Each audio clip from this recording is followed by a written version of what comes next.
Bu dünyada ədaləti axtaran adam axmaq adamdır. Bu dünyada ədaləti yaradan adam müdrik adamdır. Ədaləti axtarırlar. Nə axtarırsan? Bu hər kəsin bildiyi şey deyil ki, ədalətli ol. Bəli. İnsanlara deyir, etibar yoxdur. Deyirəm, sənə də. Sən etibarlı adam ol. Qoy dünya səndən başlasın. Çox şeydir. Bu şikayətçilik yaramazlıqdan başqa bir şey deyil. Özünü aldadır da sən. Dünyanın ən pis zamanlarında, ən pis cəmiyyətlərində heç vaxt müdrik adamlar şikayətçi olmurlar. Bəlkə kiçik bir epizodda şikayətnamə yaza bilərlər Füzuli kimi. Qalan hallarda isə özlərini padşah hesab edirlər. Özlərini çox zəngin hesab edirlər.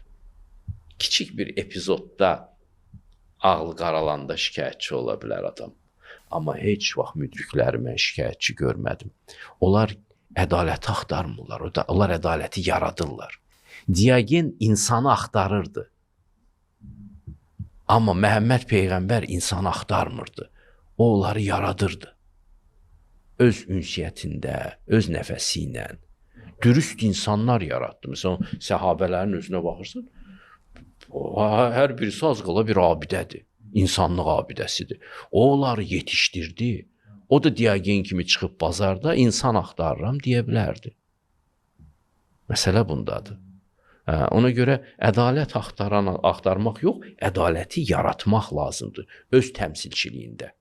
Ədalətin yer üzərində səfirliyi ol inan, öz ömründə. Qoy ətraf çirkab dənizində batır batsın. Sən ada olmalısan.